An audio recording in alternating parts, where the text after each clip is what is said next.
Whenever weekly manga series receive an anime adaptation, filler is practically inevitable. The main reason for this is if the anime were to catch up with the manga, there would be nothing left to adapt. By itself, that's not necessarily a bad thing. I mean, who doesn't want more content from one of their favorite series? Well, the problem is there's not a whole lot that can happen in filler. The anime will eventually resume adapting the manga, and because the filler is, well, filler, it is completely ignored by the manga. And if the anime is to adhere to the manga canon, as most of them do, it will ignore it as well, resulting in most filler feeling like a massive waste of time.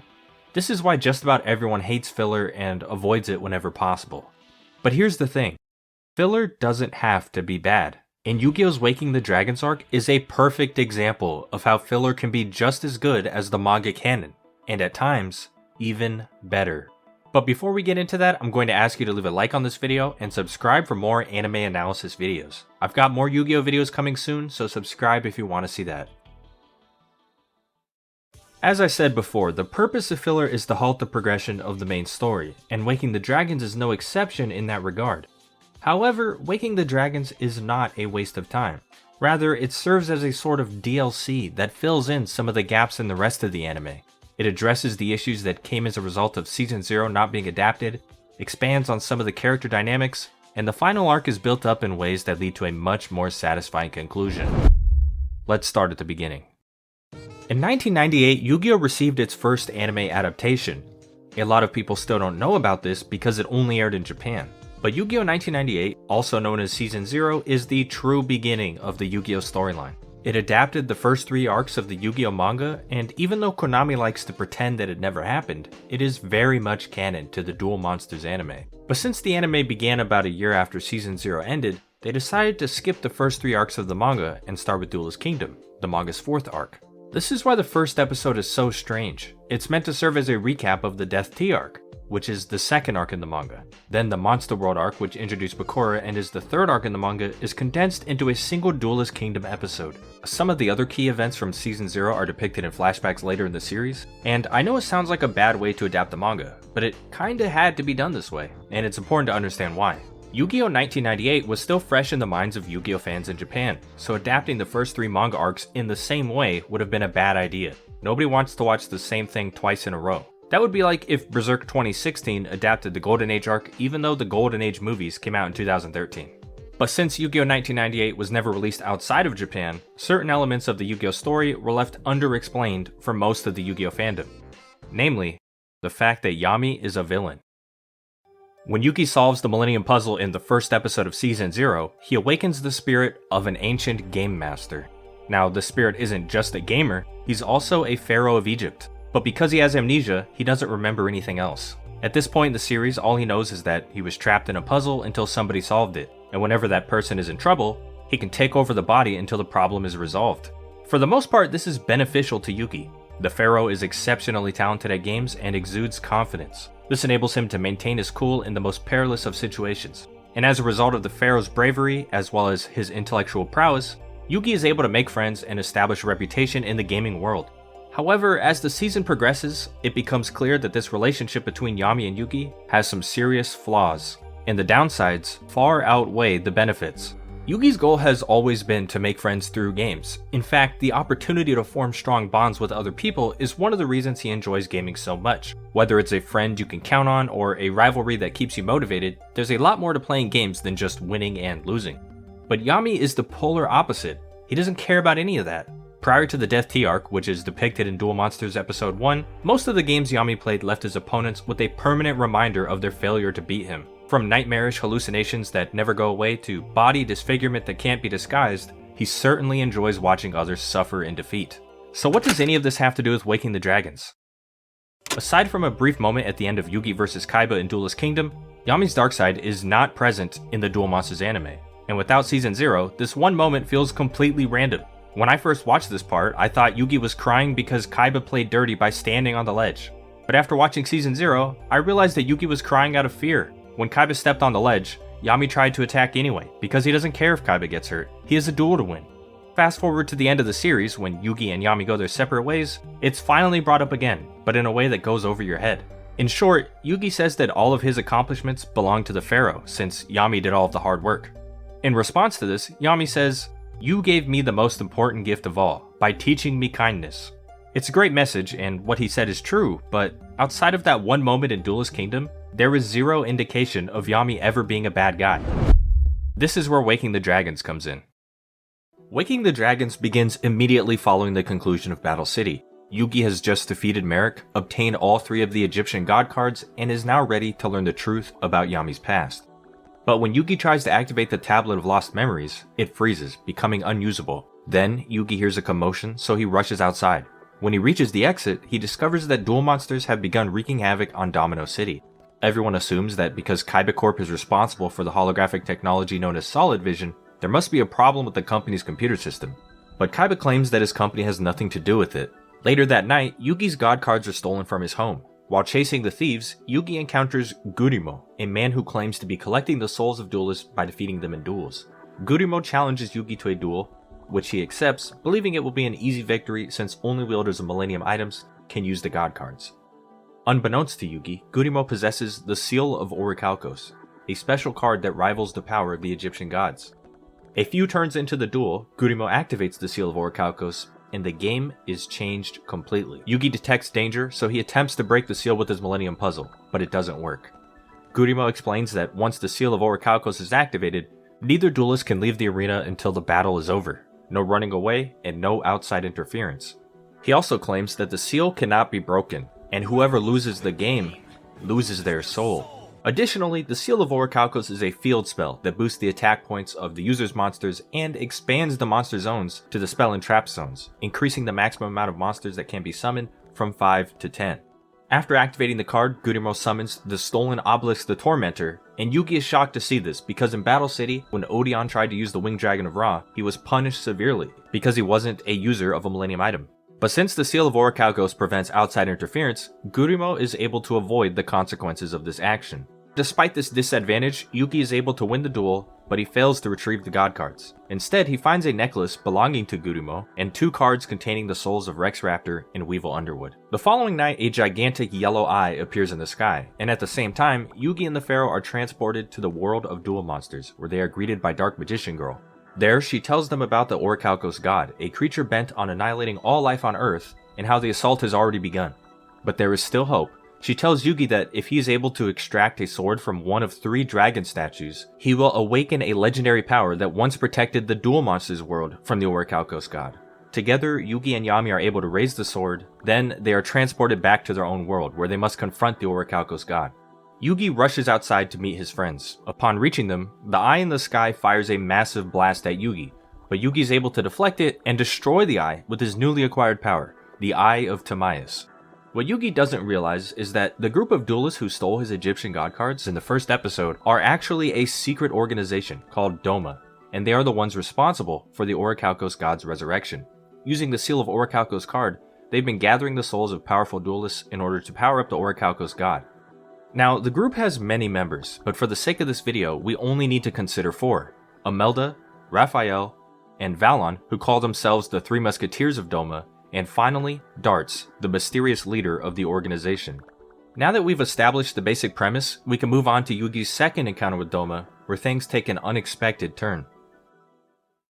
After his first encounter with the 3 Musketeers, Yugi meets with Arthur Hopkins, an old friend of Grandpa Muto who has been researching the origins of Atlantis. He tells Yugi that the stone in Gurimo's necklace is similar to the gems he discovered while exploring underwater ruins. Later, Professor Hopkins finds an engraving of the name Doma while decoding photos of deep-sea ruins. Hopkins is kidnapped shortly after, and his house is set ablaze. The professor's daughter, Rebecca, finds a pre-recorded message filmed by Raphael, demanding that Yugi meet him alone in the Dead Valley. When Yugi receives the message from her, he braces himself for another life-or-death battle with a member of Doma. Yugi and Yami head for Dead Valley, and when they arrive, Yami demands that Professor Hopkins be released from captivity.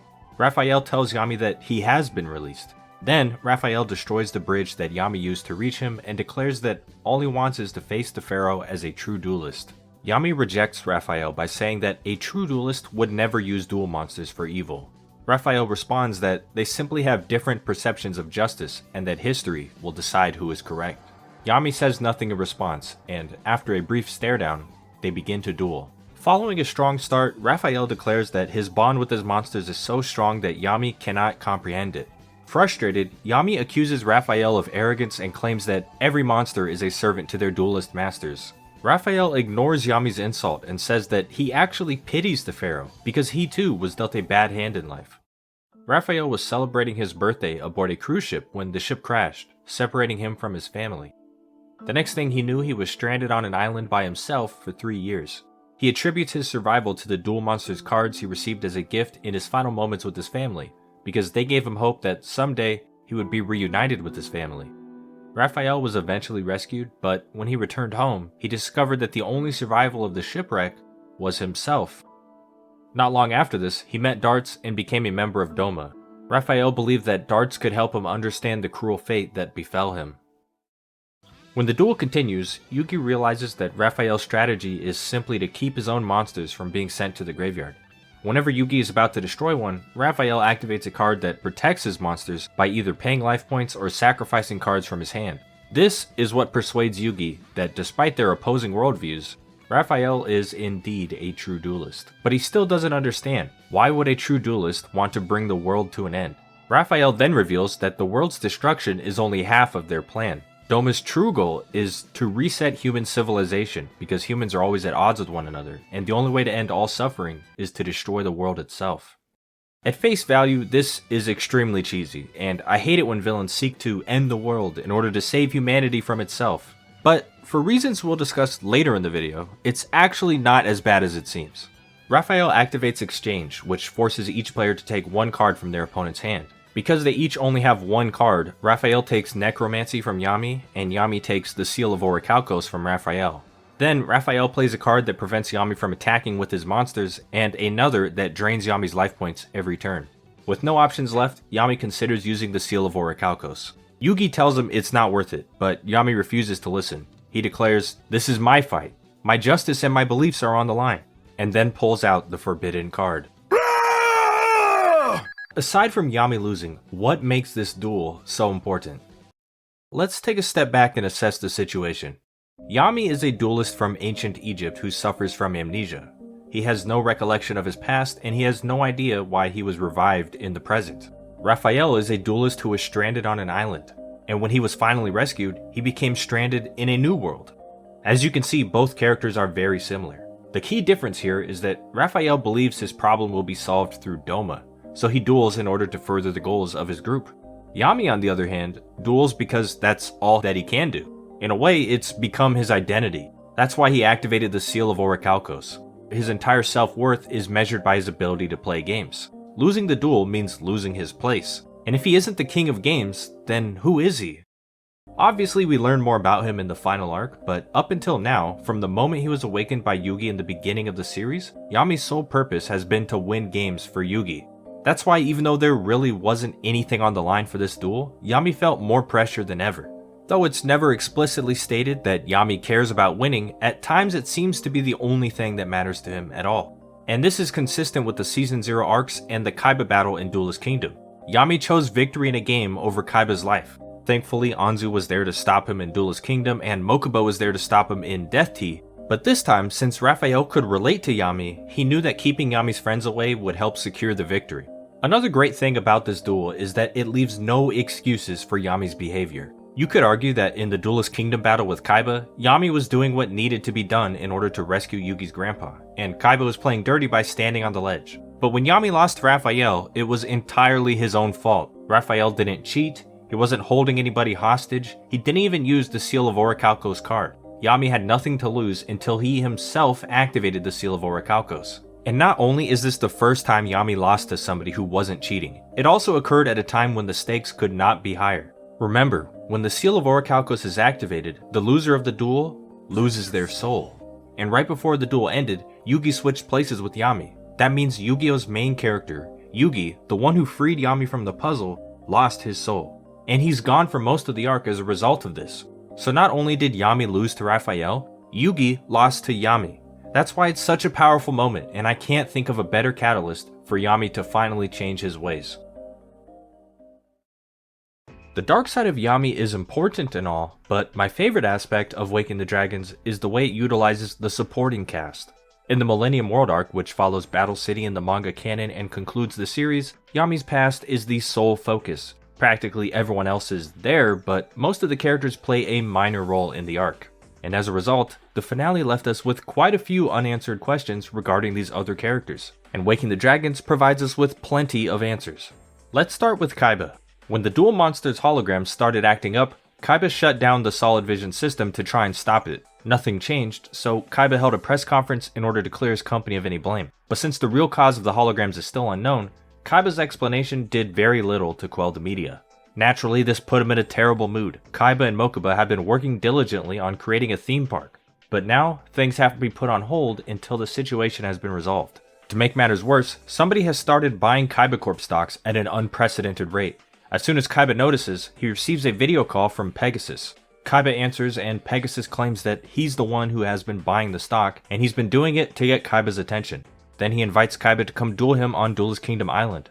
Kaiba rejects the offer, but just before he hangs up the call, Pegasus threatens to sell the stock all at once, which would cause the price of the stock to plummet and ruin the company. Kaiba begrudgingly accepts the challenge and ends the call. Then he retrieves his cards from a safe and heads for Duelist Kingdom with Mokuba. When they arrive, Kaiba accuses Pegasus of causing the hologram incident, but he denies it and says that it's actually Kaiba's fault. Kaiba asks what he means by this, but Pegasus says that the only way to find out is to beat him in a duel. As the duel begins, Kaiba overhears Pegasus say, "I've been dreaming of this day." Kaiba's confused by this because he's already faced Pegasus and lost, but he doesn't say anything. After a few turns, Kaiba accuses Pegasus of being an imposter. He claims that the real Pegasus wouldn't play the exact same strategy against somebody he's already faced. Pegasus admits to being an imposter and reveals to Kaiba that his true identity is Imelda, one of the 3 musketeers of Doma. Then he activates the Seal of Orichalcos and the true duel begins. Kaiba asks Imelda if he is the one responsible for the holograms. Imelda brushes off the question and accuses Kaiba of killing his younger brother. Naturally, Kaiba is taken aback by this. Imelda is from a war-torn country. He and his brother Mirko were separated from their parents at a young age. Day after day, they would travel between abandoned buildings in search of them. Eventually, they were rescued by some soldiers and brought to a camp. However, the peace did not last long, as they were soon attacked. Imelda would be separated from his brother while fleeing, and his brother would be caught in an explosion. Since both sides of the conflict received weapons from Kaiba Corporation, which was a weapons manufacturer before Kaiba took over, Imelda was led to believe that the evil corporation was pitting both sides against each other. After hearing this, Mokuba tries to explain the difference between Kaiba Corp under his father and Kaiba Corp under his brother. Then he informs Imelda of their plan to construct theme parks around the world. Imelda doesn't care.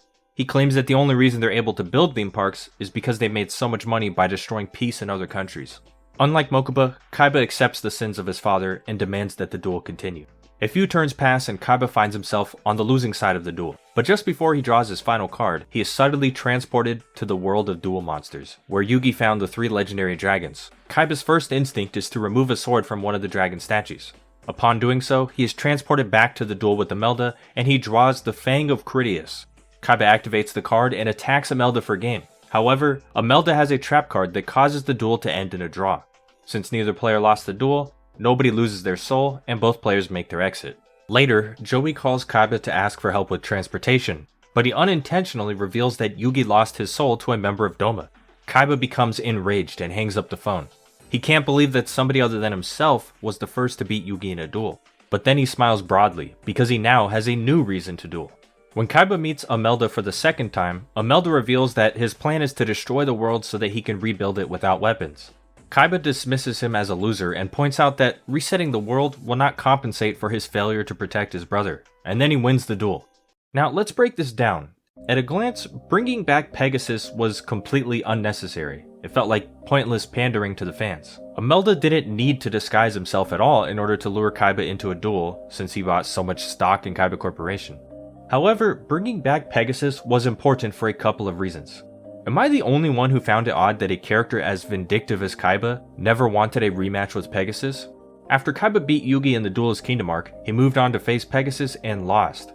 It was terrible for him too because, at the time, Pegasus was attempting a takeover of Kaiba Corporation and he had just kidnapped Mokuba. Eventually, Pegasus was defeated by Yugi and Kaiba went on to host the Battle City tournament. Then, after Yugi wins the tournament, we move to the Millennium World arc and wait a minute, what happened to Pegasus? The entire point of the Battle City tournament was for Kaiba to obtain the God cards and defeat Yugi in a duel. If Kaiba's willing to go that far to avenge his loss to Yugi in the first episode, Why doesn't he care about beating the other guy who holds a win over him, Pegasus? Well, in the manga version of the story, Pegasus actually died at the end of Duelist Kingdom. The only reason he lived in the anime version was to avoid depicting his death, so rather than kill him off, they suddenly rushed him to a hospital. The change is understandable, and it doesn't seem like a big deal at first, but after Battle City, it appears that Kaiba completely forgot about Pegasus, and that doesn't really make sense considering the type of character that Kaiba is, which is why bringing him back was so important. Additionally, the fact that Kaiba didn't jump at the chance to face Pegasus in a rematch demonstrated how much he's matured as a person. After losing to Yugi at the end of Battle City, Kaiba abandoned his vengeance and promised not to duel again until he finished the Kaiba Land project with Mokuba. That's why his cards were locked in an underground safe, and given what Pegasus did to Kaiba earlier in the series, who better to force him out of his retirement? Of course, it turned out that Pegasus was actually Imelda in disguise, but the point is proven even further when Kaiba is accused of doing terrible things through Kaiba Corporation. Not once did he try to deflect the blame. Obviously, it's not Kaiba's fault that the company was making weapons before he took over, but he knew that words could not change Imelda's mind. After all, he could very well relate to Imelda's situation, failing to protect his brother, becoming consumed by revenge, and falling short when he's needed the most. Kaiba's been there. That's why in the second duel, Kaiba called Imelda a loser. He knew that in order to change Imelda's mind, he needed to show him that revenge will lead you nowhere.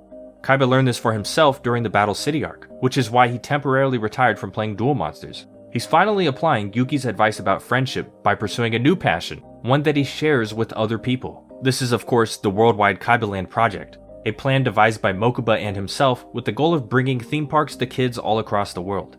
It's a little cheesy, but Kaiba's finally doing something for reasons outside of himself. And this change in Kaiba's personality was hinted at throughout the series several times. The biggest example I can give is when Kaiba witnessed as Joey broke free of the mind control that was caused by Merrick's Millennium Item. But we never got to see this change in action until now. Oh, and speaking of Joey, that brings me to the next subject. When Kaiba received a call from Imelda pretending to be Pegasus, Yugi's group received a message from the real Pegasus. In it, he claims to know what's causing the hologram attacks and asks for Yugi to meet him at Industrial Illusions. Once they arrive, the doors lock behind them and they are confronted by Mai, who is wearing a new duel disc. She reveals that she joined Doma as a last resort to become the #1 duelist. She tells them that she has already beaten Pegasus in a duel and taken his soul, but that's not enough, so she challenges Joey. He refuses to duel her because he believes that she's being manipulated by Doma, but it doesn't matter because she activates the Seal of Orichalcos in order to trap him in a duel. That's kinda cheating, but Joey's refusal only serves to anger Mai, so she tells him about what she's been up to since they last saw each other. She talks about how she went on to win tournaments by herself, but the victories were all overshadowed by Yugi and Joey. After a win, people would talk about how she's good, but she didn't make it as far into Battle City as Yugi and Joey, so they must be really good. This drove Mai into isolation. But as she became more isolated, the more she was haunted by her encounter with Merrick. One night after another successful tournament run, Mai continued to lament. She keeps winning, but none of it feels meaningful, and she can't figure out why. Then she's approached by Valon, one of the 3 musketeers of Doma. He challenges her to a duel. When he wins, Mai calls for Joey, just as she did in her nightmare. Valon tells her that she's unhappy because she's too dependent on others. Then he invites her to join Doma, and since Joey is the one she calls for in times of trouble, he convinces her that defeating him is what will set her free. Joey plays a stall strategy until he figures out how to end the duel safely, but it's no good. Mai is able to overwhelm Joey's defenses, so he decides that he'll try to end the duel in a draw. But just before he draws his final card, he's transported to the world of Duel Monsters, where the final dragon statue awaits. Yami is taken there too, and he tells Joey to pull the sword out of the statue. After he successfully pulls out the sword, he is transported back to his duel where he draws the Claw of Hermos. He's able to use the card to turn things around, but just before his final turn, Valon interferes. Apparently the Orichalcos stone can be used to break the Orichalcos seal, but it is very dangerous. Valon breaks the seal and then he and Mai disappear. Surprisingly, Joey is upset. He really thought that he was going to free Mai from Doma's control. Towards the end of the arc, Joey finally meets Valon face to face. He confronts him about Mai. Even though Mai clearly stated that she wasn't being controlled by anyone, Joey is in denial. Valon claims that Joey is the source of Mai's pain and that he'll defeat Joey in order to save her. They duel and Joey wins, but he takes a lot of physical damage in the process. Then Mai, who was watching from the sidelines, emerges and challenges Joey to a rematch. Joey is exhausted, but he accepts because he still wants to help Mai. Just like last time, Joey plays defensively because he doesn't actually want to win. He just wants to talk to her. He reminds her about all the good times they had together and asks why she keeps running away. She doesn't say much in response. Joey tries to go for a draw again, but this time it backfires and he loses all of his monsters. But just as Mai is about to finish him off, Joey smiles at her and says, "You win," before falling over. Mai runs to catch him, but it's too late. The circle starts closing because the duel is over. With his last breath, Joey apologizes for not being able to save her. Then, in true duelist fashion, he says that the duel was fun. After Joey faints, Mai cries and says that she knew all along, winning wasn't the answer to her problems. This arc certainly had a lot more to do with Mai, but Joey's growth from the Battle City arc was still on full display. The whole reason for Mai's involvement in this arc is based on the fact that Joey inadvertently overshadowed her career. But it goes beyond that. Have you noticed that out of each of the first encounters with the Three Musketeers of Doma, Joey performed the best? There was no cheating in any of these duels, all three of the main characters had access to a legendary dragon card, and Joey was the only one to win on his first attempt. Kaiba got a draw, Yugi and Yami flat out lost without any hint of a disadvantage, and then Joey won. The only reason he lost to Mai in the end was because he needed to stall the duel so he could talk to her about her problems.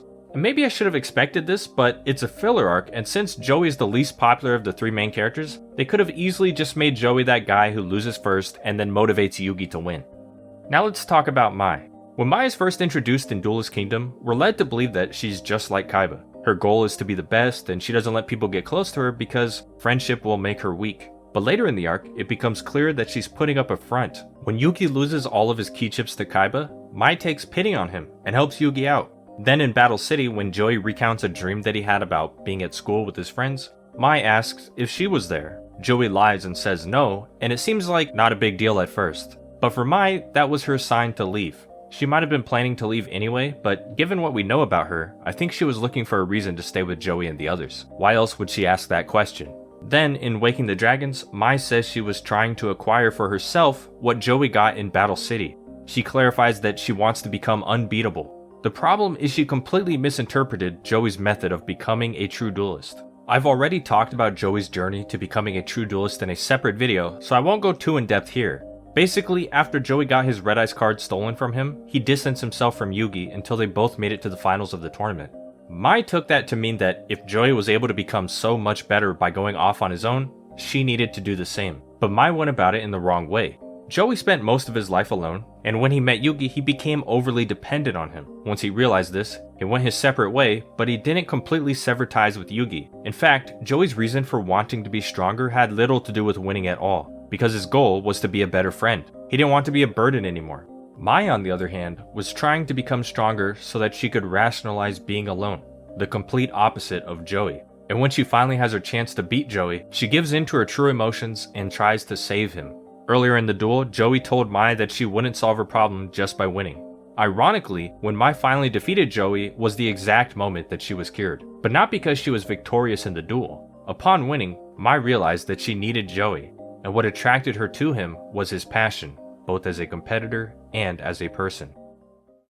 Wow, I didn't expect this video to be so long. If you made it this far, let me know if you prefer longer videos or if I should go back to making shorter ones. I'm going to take a break real quick, but don't go anywhere. Miruya is going to tell you about darts. With Kaiba and the Pharaoh advancing to the final duel of this arc, we start to learn who and what the driving force of recent events is. We enter the story of Darts, the founder of Doma, enemy of the legendary dragons, former king of Atlantis, and seemingly the big evil of the Waking the Dragons arc. Over 10,000 years ago, Darts lived as a prince in Atlantis, and during Orichalcos Tritos, he got an even greater power up his sleeve, which shows how he was another step above the Musketeers with manipulating their whole past without them knowing. Orichalcos Tritos was ironically the first card Darts played after revealing the true past to Raphael, perfectly demonstrating the might of his powers. Kaiba started a comeback in this duel by summoning Mirror Force Dragon and destroying all monsters Darts controlled, including the soul-infused Mirror Knights. But this also led to Kaiba losing, since he destroyed Orichalcos Kyotora, which let Darts summon the mighty Orichalcos Shunoros with 20,000 attack points, and strike back with a devastating attack. Darts drove the pharaoh to the edge of despair. He lost all his friends and stands all alone in front of Darts, who looks undefeatable. He has 20,000 life points. The unbreakable trio of Orichalcos Shunoros, Aristeros and Dexia. The seal of Orichalcos with 2 extra layers of protection. That's when Darts told him that he is cursed with being the source of darkness. Even if the pharaoh gets his memory back, it will be inevitable that he will lead the world to destruction. That's what Darts explains to him, and that he can end all the suffering if he sacrifices his soul to the Orichalcos.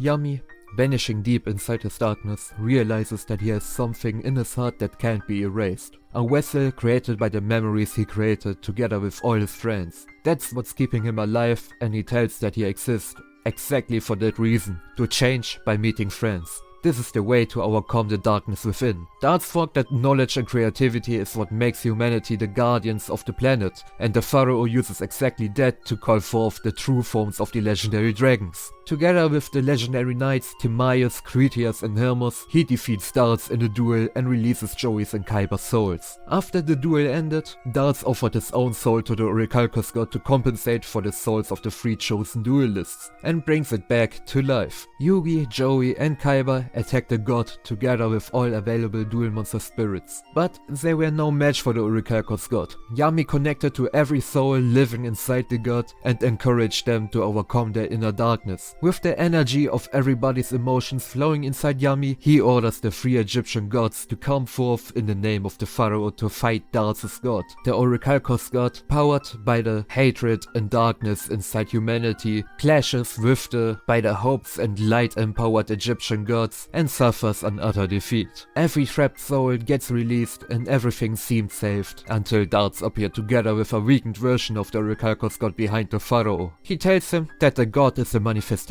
of the planet's hate towards humanity, and it won't vanish until the planet or mankind is gone for good. Yami says that it's the duty of the pharaoh to remove the darkness in this planet's heart, and so he decides to take all the planet's hate and darkness to himself, so that history won't repeat itself ever again. He will let the darkness vanish inside the light of his memories, and he succeeds doing it. This brought back the old Darts, who wasn't burdened with saving the world by the Orichalcos. The pharaoh took over his burden, and thanks to that, Darts can now, together with Ironheart, Chris and his wife, rest in peace in the afterlife. Yu-Gi-Oh's Waking the Dragons is not a perfect arc, but it's certainly head and shoulders above the rest in terms of filler, not only in Yu-Gi-Oh but anime as a whole. Typically, filler is seen as a waste of time that must be skipped at all costs, but Waking the Dragons demonstrates how filler can be useful. Some of the errors made when adapting earlier parts of the manga are fixed, loose ends are tied for a better send-off in the conclusion, and most important of all, it's fun! Thanks for watching.